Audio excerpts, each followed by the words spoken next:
Hey, welcome to the video. It's my honor today to welcome Curtis Judd. He considers himself a sound enthusiast. He considers himself kind of a hobbyist kind of guy. He's just a genius. This guy knows audio. This guy knows sound. This guy knows so much about this. It's helped me dramatically in my channel. Curtis, thanks for being on here today. Glad to have you. It is an honor to be here. Thank you so much. That intro makes me sound way more awesome than I feel sometimes, but it's an honor for me to be here for sure. You can feel any way you want. I think you're awesome. So I got some questions here that people want to know about our friend Curtis Judd. First, let me say this. Curtis Judd, if you don't know him, he has a Learn Light and Sound YouTube channel. He's been doing it for years. It's got 115, don't quote me, 120,000 subscribers, millions and millions and millions of views. He's got another channel called Curtis Judd Audio. That's where he answers questions, does Q&As. He's got a whole university school thing. We'll go into that later, where he teaches people. I've taken some of his course. Heck, in fact, he's done a course for me over at my university. The dude's awesome. All right, you ready for the questions? You better hit me. I'm going to hit you. Here comes the first one. Tell us, just describe in your own words, how did you get into filmmaking? How did you get into this thing that you're doing? Well, I started actually as a photographer back in a long time ago. When I was in college, for some reason, I was bitten by the shutterbug, as they say, and I basically ate ramen for a month so I could buy my first SLR camera. This was back in the film days, so That's um, awesome. so so I did that, and then oftentimes when I should have been studying in the library, I was actually over in the photography section, sitting on the floor, just poring over photography books, learning everything I possibly could. For some reason, there was just something so compelling to me about photography at the time. So so that's how I got into photography. Then, of course, once the DSLR revolution came, the Nikon, depending on which part of the world you're in, Mm. D90 first included video, and then shortly thereafter, the Canon 5D Mark II included video. So Mm. I just kind of was riding the ride at that point. So that's how I got into it. And in fact, that's one piece of it. Then the other piece is the audio side, and that really came from my brother, who is a musician. He he Carrie. was Carrie, yeah, and he was Yeah, engineering. You know this guy, yeah, I Carrie know Judd. Carrie. You know, he's like my bro. He's an awesome guy. He's a filmmaker. He travels around the world and he knows his stuff. And he's a lot of fun. So anyway, he He's way a lot of fun, man. He is great to hang around with. and he so he was engineering his own albums for a long time and Oh, wow. actually doing some of the mixing. And so I learned a lot about sound from him. And in fact, my very first YouTube video ever in 2009 is actually a microphone. Uh, it's not really a review, but it was sort of a comparing two different microphones, believe it or not. Hmm. And I didn't realize how prescient that was. Had no idea that was kind of the direction we would end up going. But that's Hmm. basically how I got into filmmaking. And then it grew over time as you get more experience. Now I do the videography for the company that I work for during the day.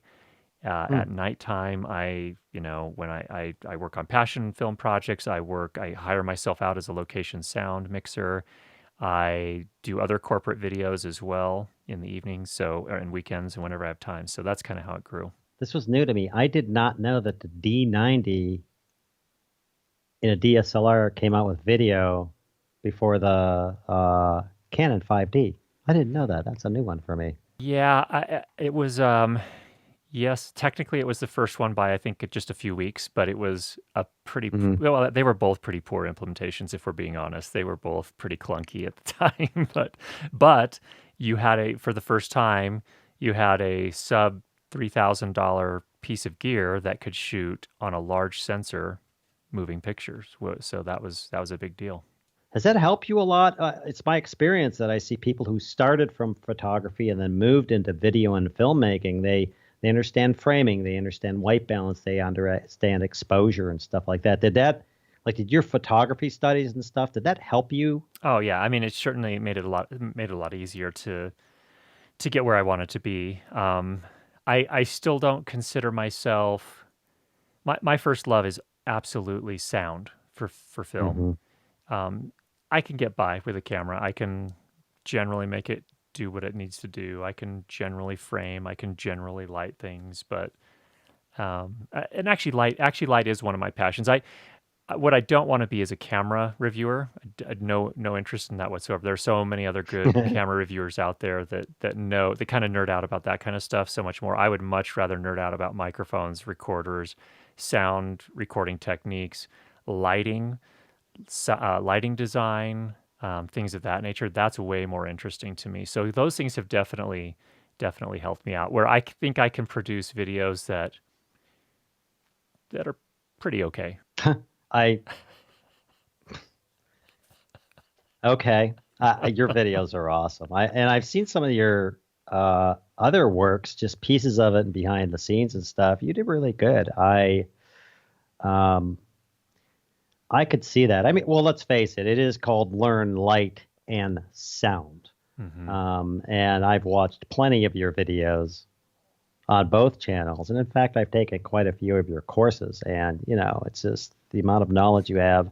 I think you underestimate your knowledge of light and sound, personally. Because sometimes I listen, I'm like, well, I didn't know that. Oh, that. And you're just like, blah, blah, blah, blah, blah, and you're talking away. Here's a little story about YouTube and what my intentions were with YouTube when I started a channel.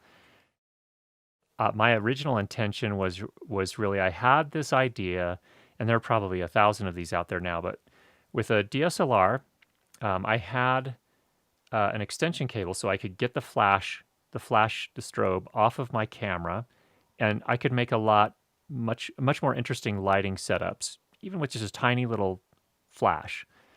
But Mm, what it didn't do well is it wasn't soft, and so you always had these harsh shadows. So I saw somebody made online, they kind of fashioned together their own, what they called a beauty dish. And basically a mm, beauty dish, it's like a big dish. You shoot through it, the light hits a convex mirror and splashes the light back into the dish, which is all white. And then it mm-hmm, produces this beautiful soft white light. And so back then when I was doing wedding shoots, just photography back then, mm-hmm, I would just be me. I would show up. I would have my DSLR. I would have my beauty dish with the flash gun in it, and that I had gone. It was made out of a plastic planter pot from Home Depot that I spray painted yeah, black on the outside, white on the inside. And I yeah. went to the auto parts store, bought the convex mirror, and kind of fashioned a way to hold it in there.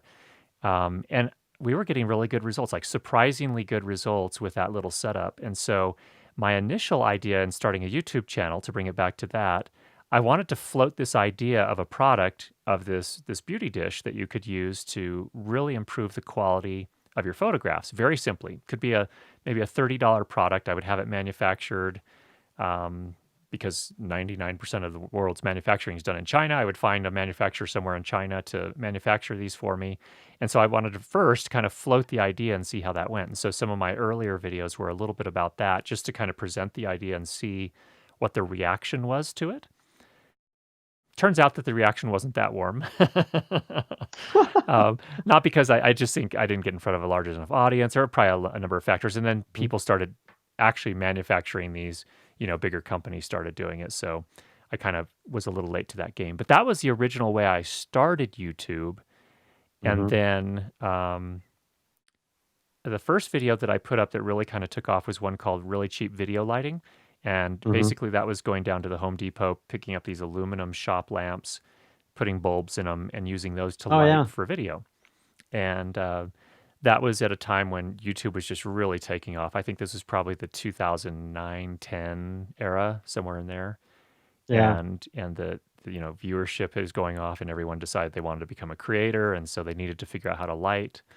Mm-hmm. And it's a horrible, absolutely horrible video. It's lit badly. It's shot with a small sensor camera, and it looks horrible. But but it had some decent Yeah. information in there.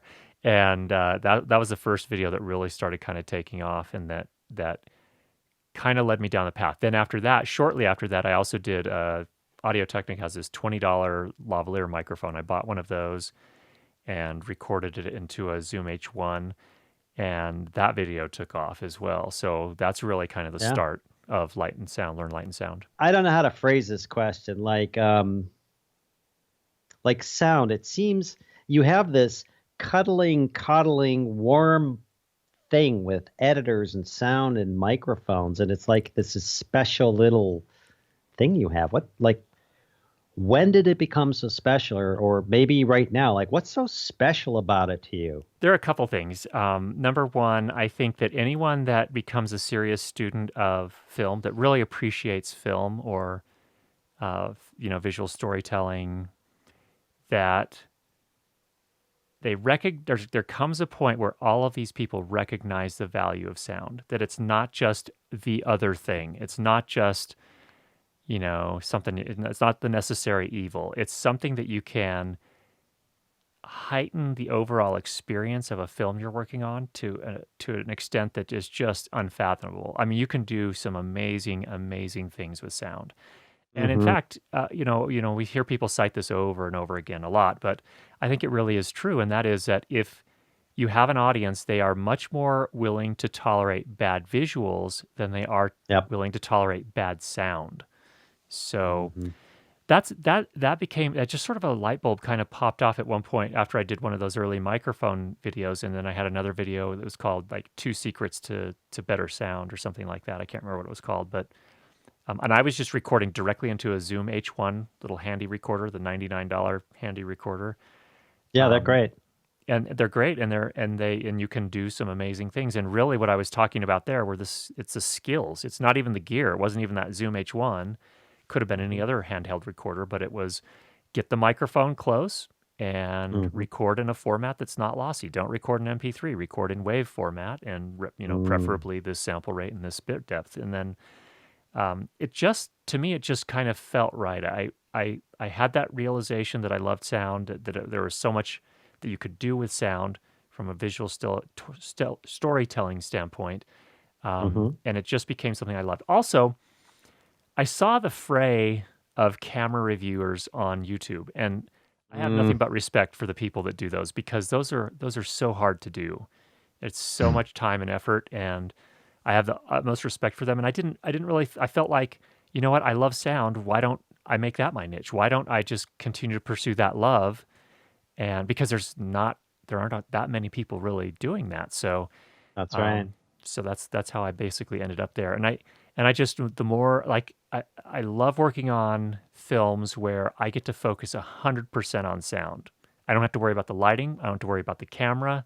I don't have to worry about writing the script. I don't have to, all of that. I can focus 100% on the sound during production, and I can work 100% on the sound design and mixing and post. And that is the dream for me. I just love when I can pour that much of myself all into one thing and really give it everything I have. So if someone said, okay, Curtis, we're doing this film production, you have 2 choices. You can come in and either lead or do the lighting for us, or you can come in and do the sound and audio. Oh, that's a tough one. Almost always it would be audio. Yeah, it's kind of a loaded question. Yeah, it'd be audio? I thought so. It'd probably be audio, yeah. Although I have to say there have been a couple projects where I was working on it, and I was the sound person, and I thought, oh, we could make this lighting so much better, and it would not be that hard. But you gotta watch what you do. I'm like, oh nope, I'm focused on audio. We're just gonna make the audio good for now. So I know you get these questions. Hopefully you don't go, oh no. The question is going to be, what is the best camera, or what is the best microphone, or what is the best audio recorder, lighting, what is the best LED light, it just goes on and on. I get these all the time. I know how I answer them. I tell them to go talk to Curtis Judd. No, not really.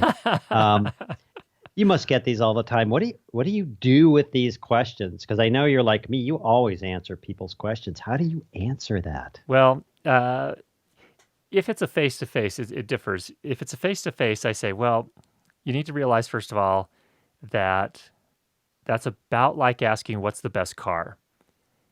Mm. There's no good answer to the question, what's the best car? Some people may feel like they have an answer to that, but I really don't think they do. I think really it comes down to, well, what's the best car for me? Or what's the best microphone for what I'm trying to do? What's the best camera for what I'm trying to do? So really what I try to do is figure out, okay, I need just a little bit more background information on what you're trying to accomplish. And I think then we can kind of point you in the right direction, of at least a couple of options to go look at. But there's this mindset of there's one best of anything is not generally going to lead you to the solution that's going to work best for you necessarily. Because if I answered, so for example, if I said, well, Kevin, the very best microphone you could possibly get is a DPA 4017B. And if you're doing all of your filming indoors, that's a shotgun microphone. Actually, it probably wouldn't be the very best option for you. There could be a lot of other good options. Also, budget. What is the best option for me shooting indoors, Curtis? Well, knowing what you shoot, Mr. Kevin, I would actually say that when Deity releases their new supercardioid small diaphragm condenser mic, that would be a really good fit for you. That's actually my next mic purchase. So that's the one I want. You're talking about the one with the different capsules, interchangeable capsules, that one? Yeah, exactly. Yep. Yeah, I've been eyeballing that. So sorry, here we go off into gear. But you're right. I mean, you're totally right about that. I know you get those questions like, what's the best microphone for doing this or for doing podcasts or live? I love the Shure SM7B. I noticed you have the same thing. I love this mic. I would recommend it any day, hands down. Mm-hmm. There are so many mics out there. There are so many different. Oh, by the way, links for this mic are in the description below. You can click them. You don't have. I'm just joking. But I get what you mean. And I've met you. I know you some. And I know maybe you could talk about this a little bit. When suggesting things or saying it's the best thing or this is the thing you need, there's a bit of a responsibility connected with that. Oh, yes. And it's interesting. When I get those questions, that's where I feel like I have to be really careful. And even when I'm doing a review, I feel like it's important to call out not only the pros and cons of the mic, but who is this microphone for, or who is this audio recorder well suited for? Because you can review it and say, wow, this has a lot of pros and not very many cons, but that doesn't necessarily mean it's the right recorder or the right audio piece of audio gear for everybody. That means that it does well in its niche, and then I need to identify who the niche is. Who is this recorder for? And that's the same with the Shure SM7B. Is this the best voiceover microphone? Not necessarily. No. Yes. Could it work? Links are in the description below. Well, if you ask Kevin, but that was a joke, folks. Please, that was a joke. Listen to the guy who's the audio expert. Listen to what he says. I mean, I think it's a great broadcast microphone. It's really good for podcasting. It's really good for live streaming and things of that nature. But in any case, that's kind of my perspective on that. There's no such thing as the best XYZ for every category. Yeah. So it depends. Depends on what you're trying to do. You ready for the next question? Hit me. Okay, here it comes. This is a pressing question that everyone wants to know, as do I. How did you get so freaking tall, and is that an advantage in your work, or is it ever a disadvantage? I met Curtis live. It was at NAB last year or the year before, something like that. I met Curtis, and he is this tall, I don't know, 6'7", 5'9", I'm not even sure, guy, and you have to move your head up to talk to him, yet he is so not intimidating and such a nice person. I'm like, I was like, how do you do that? Most people I see that are tall, I'm like, wow, this person could set their, coffee cup on the top of my head and use me as a side table or something. There are, I think, advantages and disadvantages list just like there are for all of us. Mm-hmm. Being tall, you hit your head more often, so you lose brain cells more quickly. So tall people are not necessarily as smart.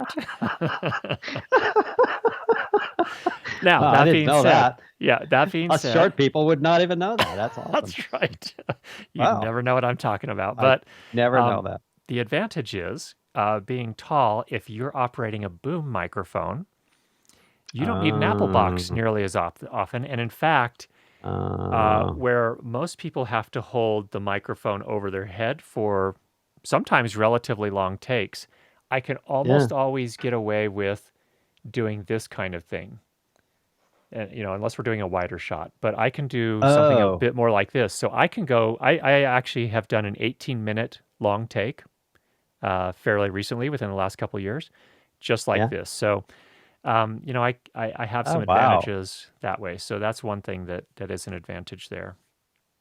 So, Wow. So that's cool. Like, yeah, I remember seeing boom guys, and their hands. A lot of times, their hands they're extended all the way up, usually at a bit of an angle, and their arms are up. And I'm like, man, these guys, how do they do that for? I mean, sure, there are takes, sure, there are beginnings, sure, there are endings, but they're doing that for 6, 8, 10, 12, 14, 16 hours a day. mhm. How do they do that? So being really tall, you don't necessarily, you're not in that position. Wow. Not as often. I do have to do it, obviously, but I don't have to do it nearly as often. And if Yeah. when I do invest in an Apple box, which I need to do, actually, that's on my list of things to buy. But I could even get away with things that normally would be overhead, even for me, just doing this. So Huh. I don't know. Maybe some other people would say I'm going about that the wrong way. I don't think so. It's working. As a sound, you're a sound and lighting guy. Is there a disadvantage to being tall? I can't Yes, see there's any, one but more. I'm not There, tall. there's one Oh, more. yeah, really? There is one, and you actually kind of touched on it. There is this natural thing I've noticed that being tall intimidates other people sometimes. Mm. And when you're doing sound as a location sound mixer and you're going up to mic somebody, you only have a few seconds to kind of win their trust Oh. and their So you're working up to willingness. somebody who's 4 foot 8 inches tall. Holy, I didn't ever even thought of Well, that. yeah, I mean, there's that Wow. awkward, yeah. So there's that potential awkwardness, and so for me, it's really important to do everything I can to disarm those people and just let them know you can trust me. I'm here to help you. I'm here to make you comfortable. I'm here to make this an enjoyable experience for you, so you can focus as the talent on whatever you need to focus on, and that can be a little bit of a challenge sometimes. So there are times from that standpoint when I would rather not be 6'7", but usually I think Hmm. that's largely a personality thing too. But Yeah. there is sometimes that intimidation that happens just as a result of the Hmm. the, the funny thing is it's not like I'm a big, tall, really strongly built kind of person. I'm kind of like a tree trunk, like a skinny tree. Yeah, you look more So look more like a runner or a bicyclist to me as far yeah, as your uh my build, what yeah, physique. Yeah. definitely, yeah. So yeah, and so I guess that's potentially a little bit of a disadvantage. But I think in terms of Hmm. my personality, usually we're able to work pretty well with the talent, and they don't feel, certainly by the end of the day, they're not feeling like I'm trying to be superior, and that's just a weird mental thing that comes along with the territory sometimes. Here's a question. You do a lot of production sound. You go out, you're engaged with films, you're engaged with other stuff. Um, and then there's the post sound. And by what I mean by post sound is in production sound, you're out doing it, you're on a set, you're miking, you're doing things like that. For those new that are watching, post sound we're referring to, we're done, we now have the sound, we're now going to edit it or sweeten it or correct it. For you, like what do you like most? Yeah, it's a great question. I don't know that I could choose just one. It's really nice Hmm. to have the variety, to be honest. I will say this, though. I have the utmost respect for the guys, especially the boom ops that go out and do boom operating day after day after day after day, because that is absolutely physically exhausting work. I mean, these guys are, a lot of them are working 12 to 14 hours a day, and, they may be Wow. on a project that's, 2 weeks to 3 months if they're doing a feature, and, it can Oh, just jeez. be absolutely exhausting. So, I don't know. And production life, on set life is just, it's hard. I mean, it's Hmm. physically taxing, and it can be emotionally taxing too, depending on the crew that you're working with. It can be a ton of fun. Yeah. And in fact, I Yeah. usually find it to be a lot of fun. But I guess I would say that I really love the elements of post sound as well. I don't know that I have quite as much experience in the post sound world as I'd like. I'm just now starting to do more mixing of a complete film from start to end. I've never Hmm. completed a feature yet. I've done a lot of shorts, but no features. So, and I feel like that my skill level as far as post is concerned is reasonably solid, but I think there's a lot that I still have to learn about sound design. And there's a lot, I haven't really done any surround mixing yet. So Hmm. there's some definitely a lot to learn there too. But if I had to choose one, I don't think I could choose one. It's so nice to have the variety. I totally get you. If all you had to do, if it was your job day in and day out, 12 to 14 hours a day, and all you did was post produce sound, that would, to me, that would get old. I don't know. There's some people that love it and do a great job at it. They found a way to make it work. I think all of us, it's when it's work, it's work. Even if it's something you love, if you're doing the Hmm. same thing over and over again, there's a mental block that you have to get past, and somehow scrounge up the motivation to keep on going. And then there are all those cool moments as well. So if Hmm. I guess if as I get older, maybe when I get older, I'm going to appreciate post a lot more. That's right. Well, and I think you brought up a really interesting point, especially for the viewers on my channel. Not to dissuade anybody from a career, but I think I don't know about this. It's like, ooh, I want to be a bass player, guitar player, or a singer in a band. It'd be awesome. I want to be an audio guy. I want to be a director. I want to be a film person. I want to like be the person I want to be an actor. That's all I want to do day in and day out.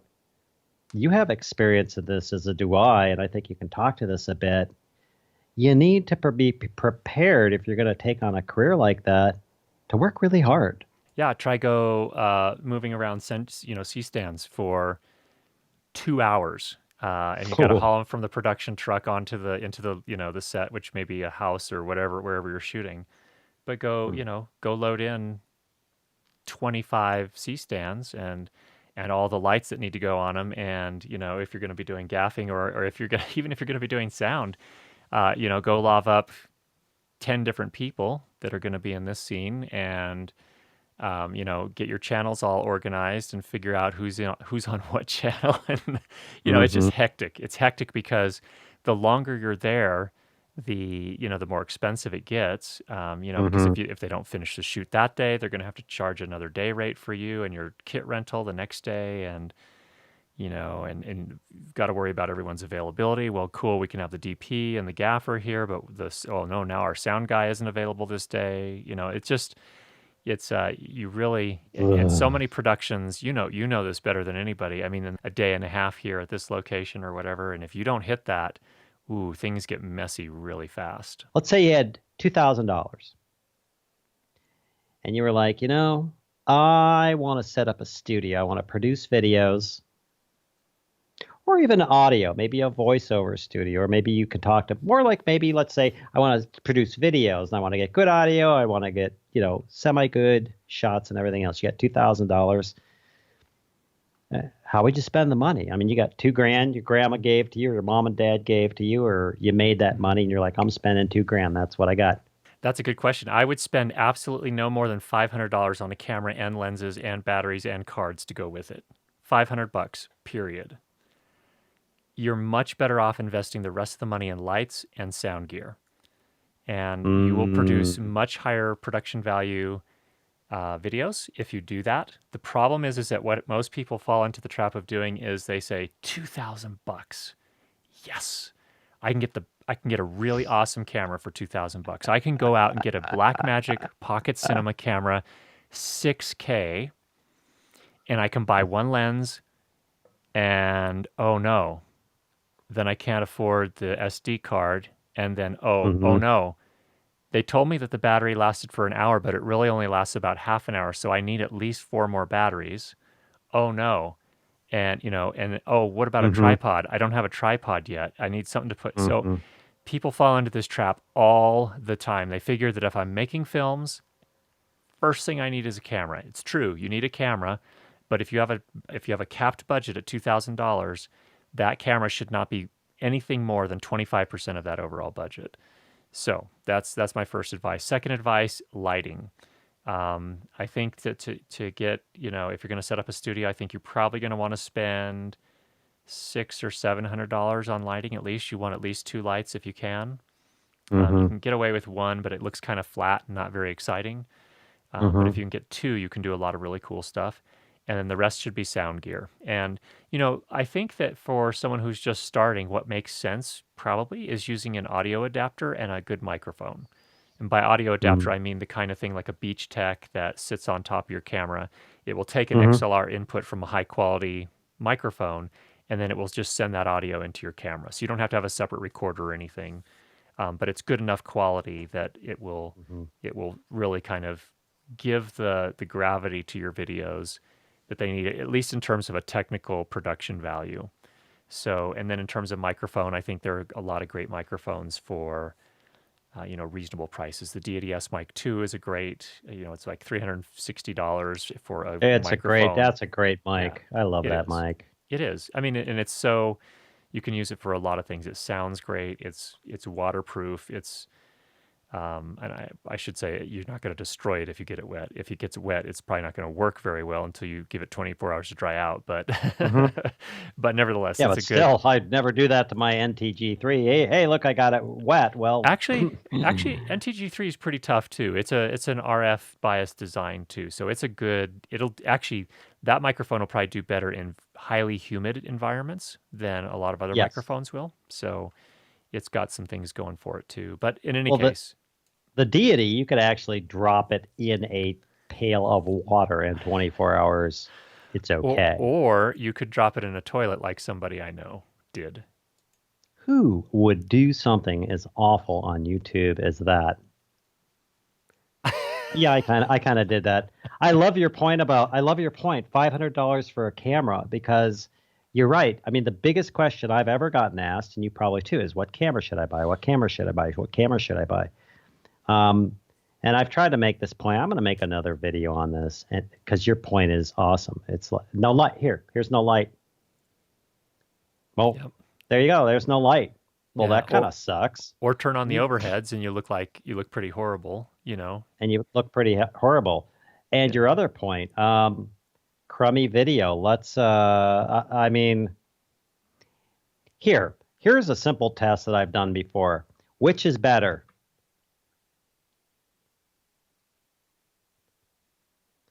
Or, hi, Curtis, can you hear me? I just wanted to talk to you and do an interview.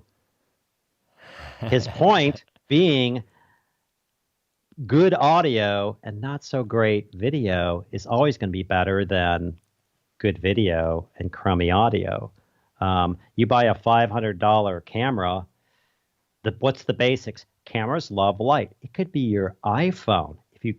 If you light it well and you get enough audio gear, spend the money on lights, spend the money on audio, and you get a good $500 camera. Heck, I think you could even get 4K cameras now, although why not just stick with a 1080? His point is beautiful. Buy a $500 camera, spend the money on audio, spend the money on lights, let her rip. Yeah. Great point. Yeah, and as soon as you start making money, then you can go back and upgrade your camera if that's going to help you. But one thing to keep in mind is when you upgrade your camera, make sure you're not just chasing the latest cool Mm-hmm. features. sit down and kind of try to find a way to cool yourself off and think, okay, how is this going to make my productions better, Mhm. faster, more frequent, cheaper, whatever the right thing may be for your particular situation, but there Mhm. should be some sort of value proposition there. There should be a clear answer to the question, how does this make things better? And let's think about this. You're now shooting in 4 or 6K. You probably don't have a computer that you can edit that footage with. So you're going to dump another at least $3,000 or $4,000 into a computer. I Yeah. mean, Yeah. And with a lot. storage. Don't forget storage. You got to store all that stuff. So you got to store all those files. So now you're talking 10, 100 terabytes of data and storage. Whereas Curtis's point, get a decent camera, throw in some light and decent audio, you're good to go. Yeah. I love that. I love that philosophy. Thank you for that. That's awesome. If only I had always lived by that philosophy. That's usually a surprise to new and beginning filmmakers. Hey, I'm buying a new camera and it showed up and I can't turn it on and shoot anything.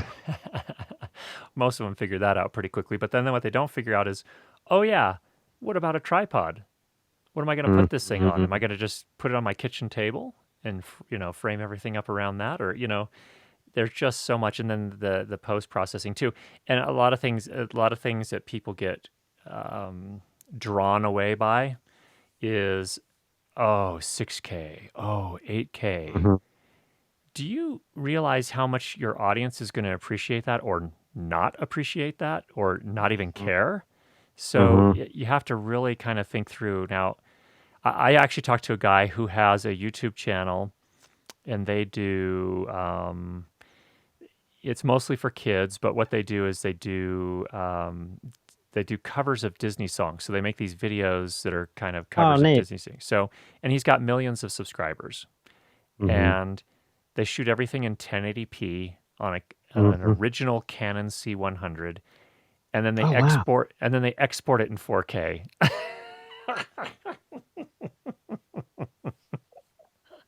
And you know how that's affected his subscribership and views? Not at all. Not a Correct. touch. So you there's this so many of us have this innate desire to create really high quality. Well, Mhm. the thing that we're surprised to learn 10 years down the road is that really high quality is usually producing really good quality audio, Mhm. doing really good at lighting design, and you can make almost any camera work. Next question. Do you have like some ultimate filmmaking goal in mind? Some ultimate, here's where I see myself in 5 or 10 years? Do you have one of those? And if so, what is it? There are a couple things I would like to accomplish. I think for me, the biggest thing and the most fulfilling thing is to teach people how to make their videos better. For Mm. me, that's the thing that's most fulfilling. That being Mhm. said, and that's probably my long-term goal, but along the way, what I would like to do is I would like to be able to work on a number of feature films doing sound design and a number of short films as well. I think short films can be just as meaningful. But doing the post mix and all the sound design, I would like to. I'm not a huge like I can appreciate an action movie, but I'm not like that's not I don't live for action movies. But I would like to be able to do usually surround of different sorts, Dolby Atmos or even 5.1 surround is usually going to be more meaningful in action movies, and I'd like to do some of those as well. I haven't had a chance to do much of that, and so it'd be really cool to have a try at that. To clear it up for anybody who's watching, when you talk about sound design, hmm um, what does that mean? Are you sitting there designing like? What does that mean to someone who's not an audiophile and doesn't know what they're Uh-huh. talking about? What is sound design? I think it's helping the audience to feel what you as a filmmaker want them to feel. So it's obviously something you're going to work very closely with a director on, but it's all of the Foley, it's the sound effects, it's cutting it, it's the music to some extent as well. Although sometimes that's Mm. done is scoring is is done by a composer potentially, Yeah. depending, so on and so forth. But it's even editing the dialogue is a component of that as well. So sound design is really kind of the more broad term for creating the sound portion of the film and helping that helping the director achieve their artistic goals and their emotional goals and their, how they plan to kind of move the audience, helping them achieve that using sound. So that's sound design from my point of view. There's a director. The director makes sure things go to script or allows things, gives people latitude, works with the actors, works with the cinematographers. And he kind of directs all that stuff. Is there like a director of sound for a production? Like, here's what we're going to do here, and oh yeah, we're going to have these sound effects here. Is that kind of done during a production shoot, or is it an afterthought? Well, ideally, it would be done. There's been some thought given to it beforehand, and the production team and the post team can all meet with each other. The supervising sound editor is going to be in charge generally of the post sound team. The production mixer is going to be in charge of the production team. But if those two can meet together and make sure they have a clear vision that they're working together with or toward, that's really, really helpful. But also the director has a piece of that as well, where the director has a vision for what they want to accomplish. And the directors that I appreciate the most are the ones that really care a lot about sound, that want to, that have a clear vision for what they want to accomplish with sound. It can work differently. It just depends on the situation. In some cases, the director basically relinquishes that, control of that and says, supervising sound editor, I want you in charge of this. I want you to make it awesome. And then they walk away. So it really depends on the production and the team you're working with. But usually in the cases where I'm working on the short films that I've worked on up until this point, a lot of times I'm either brought in after the production's already done, and I'll work with the director mainly to kind of accomplish what we need to, or I do both the production and the post sound for a short film, and I meet with the director ahead of time and have a pretty good plan of what we're trying to accomplish. And I really like to collaborate with them. I don't ever want it to be, well, that's not true. I mean, I imagine there may come a time when a director just says, make it awesome, Curtis. Whatever you do, just make it awesome. Just tell me what you need. I haven't been in those situations a whole lot, except for on the post side, after production was already done. And then it's really hard it can be really hard to get, make it awesome with what they give you. But in any case, those are some of my thoughts on that front. I have seen that. I've seen directors that, like, they walk in and they know everything they want, like right down to the, look, this guy's going to set down this thing right here. There's going to be a shot outside the window. This is for that. Like, they know everything. Here's how I want it. I want the audience to feel it go through their heads. There's other directors that just walk in and they're dealing with the actors and they're filming and they just look over at the sound crew, trust them to do their job, and go, hey, I mean, did we get it? Did we get it? Did we do it right? Yeah. Is there more of a, there's this, deadly sin that people do more in the lower areas, but in the higher areas, you would never say this, hey, we'll just fix it on post. If you say that in a large production, someone's going to just shoot you in the head with a bullet. Because it's not, I mean, sometimes you have to.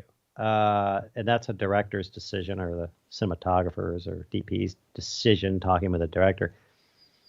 Do you get that a lot in sound productions? Does somebody go, oh, don't worry about it, just fix it in post? Do you have to battle that, or is it just part of the gig? Well, I think to a large extent, when I'm a production sound mixer, it's my job to keep the director informed of what's going on. So, for example, on a shoot we were working a couple weeks ago, we were shooting at a house, and there was just a lot of ambient noise. It was in a neighborhood that was fairly noisy, and so I had to tell the director, look, I'm doing what I can to isolate and just get the like a lot of room tone and things of that nature. This is kind of an interesting project. It was one where it's going to be very we're still in production, but it's going to be very it's going to be kind of it's a short film. It's going to be kind of a character development film that's almost all driven by visuals and sound design. There's only the main character has one line of dialogue in the entire film. Oh, I love that. And the film will probably be, I'm going to guess, 8 minutes long in the end. Oh, wow. So, so sound design is super important to this piece. And in the neighborhood, I was getting some clips that were going to be really good and workable, but some just weren't. It was a hot day. What we Mm. were doing is what I ended up doing was after every take, um, I would open up this other door, turn the air conditioner back on full blast, turn a fan on that was down on the floor, and then as soon as we were ready to shoot, I'd have to go through all that again, shut it off, close the door, turn the AC off, into position. Mhm. Okay, ready to roll. So even with all that work, there were still some things that were, the people that owned the home were still at home, but in the other part of the home, and there was some noise that was bleeding in from that. And then there was a bunch of traffic driving by in the street that was affecting some of the shots. And so the the Wow. the thing there is you just have to keep the director informed. And I basically said, hey, Austin, we're probably going to have to do a lot of Foley to make this work. A lot of this, even the tone is not working out in all cases. So we're going to have to go capture all that after the fact, and we're going to design. That's going to be real. I mean, that's very easy to see how that's called sound design at that point, because we're not going to use Hmm. very much of that production audio at all. Like a lot of that audio from that day is just. I've seen the rough cut of the first scene, and it's like, ugh, nope, we're not using that audio. Is So but it's all, as you said, there's no dialogue, so it's not like you have to do any, no, but audio dialogue replacement or ADR afterwards. it's not ADR, but All. it's kind of the equivalent. It's kind of the equivalent. It's going to be replacement tone for the room Mhm. tone. It's going to be a lot of Foley for, as he's writing, the main actor is writing in this little book. So there's going to be some Mhm. Foley that we're going to do there. Squeaking chairs. When he goes outside, we're going to have to get some good ambient sound for that, with birds chirping and stuff like that instead of cars driving by. Mhm. um, there's a scene where he goes to the mailbox repeatedly to get this little notebook out of the mailbox. And so um, we got a good bit of that sound, and actually some of that production sound may work, but we may have to actually shoot it. So the director actually has the mailbox still, so we can go back and record that if we need to. But it's pretty Nice. interesting. It's interesting. He actually bought a mailbox for this. And it was one that we could actually set in the front yard. It had a really heavy base to it, but it didn't look like it was a temporary thing. And then he was Mhm. able to take the back of the mailbox out, so we were able to get the mailbox shots as well when the main character opens the front to get Oh, that's the stuff great. out. So anyway, that's just one of those cases where I think we'll probably end up using, maybe of the scenes that made it into the final cut, we'll probably only use 20% of the production audio if I had to guess, and the rest of it will all be Foley and other sound design elements in post. Hmm. So I guess that happens. I guess you do this and you watch it later and you're like, okay, well, plan B, right? I yeah, mean, what's your yeah. choice? Well, and that, going into it, we knew that this was a risk. We knew that this was a possibility, but we also had a plan. So we knew that if we got there and things just weren't perfect as, like we wanted them, which we knew there Hmm. was a good chance, and we'd already scoped out the locations and so on and so forth. So we knew there's a good chance that a lot of this was going to have to be sound design stuff in post anyway, Foley, ambient, all this other stuff that we would record separate. So yeah, That's smart. I mean, another tip someone may have just missed. I mean, if you're going to go shoot in a location, like I'm here, okay, I'm going to shoot the scene. It's going to be downtown in some alley or something. Man, you need to like go at a time of day. You need to listen. You need to take some sound. You need to look at the shots. well, and I'm truly of the opinion that location scouting um, shouldn't just be the DP and the director. It should actually, the sound person should be there too, if possible.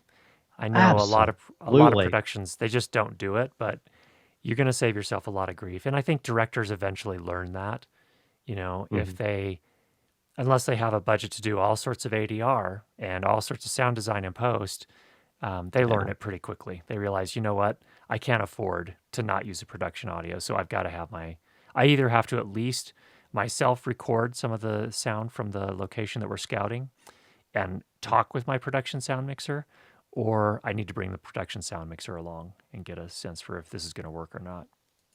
Well, and you bring up a good point. I mean, we're talking about large sets, we're talking about production and everything else. You kids at home need to pay attention. Joking. Um, if you are shooting like an episode and you're trying to shoot a YouTube episode or you're trying to shoot some narration or something, and Curtis is going to jump all over and say, absolutely. Um, you're going ahead and you're shooting and you're doing something and you go along and you're doing that and you get in post and you start listening with these little guys called headphones on, you're going to hear all sorts of things that you don't hear with your ears. Your ears naturally tune out the AC, the refrigerator, the beep, the guy next door is possibly edging and you don't quite hear it. Before you shoot, when you're sitting there to do something, put on some headphones. Be a Curtis Judd and put on some headphones and go, what do I hear? Oh, wow. If I had shot this, it would all be ruined, or I'd have to do some type of freaky noise reduction in there. So he's talking about scouting out locations. Scout out your own location. Use a set of headphones. I mean, you probably do that with your own, don't you? Your own YouTube videos, don't you? Yeah, for sure. Yeah, you put a set of headphones on, make sure everything's good. I actually learned, this is an interesting story maybe for some people. There's a set of lights I was using that I didn't realize this, partly because I'm old enough that I can't hear 17 kilohertz anymore. But there's a light that was leaving a 17 kilohertz tone in my videos for a few months, and I never realized it until I looked at wow. I actually looked at the spectrograph in Isotope RX, and you can do that in Adobe Audition as well. But I realized, oh my gosh, there is this 17 kilohertz tone. And it took me forever to kind of nail down where it was coming from. And I was working on a corporate piece a couple of weeks ago, and I took a certain set of lights, and I'm like, whoa, it's not my location, it's this light. Because at first I thought it was something, I thought it was like an electrical line or something running in my home, but turns out it was not. So anyway. You're an awesome YouTube creator. And how in the world do you keep from tripping over the massive piles of cash in your house from YouTube? Like, how do you do that? How does your family deal with these massive piles of cash that you make from YouTube?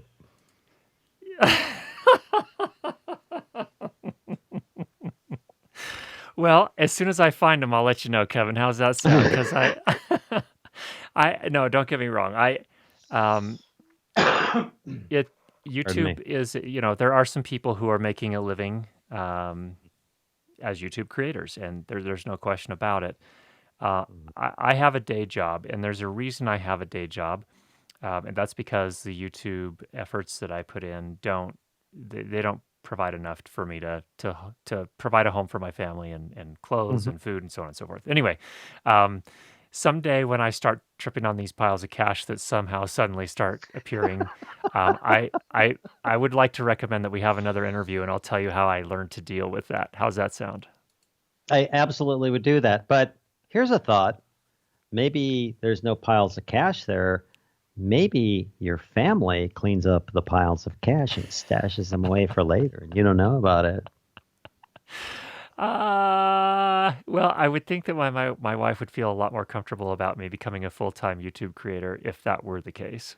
Yeah, and I know this about you. I've talked to you, and you know this about me. Trust me. Curtis has a passion for educating people. He has a passion for training people and teaching people what he knows. He has a passion for learning. And on his scale of 1 to 10 things, he doesn't do it for the money. Now, let me say this. It's okay to go make a bunch of money. And anybody who says it's not okay, well, they're probably not your friend, because it's not okay to be broke. Go get a job.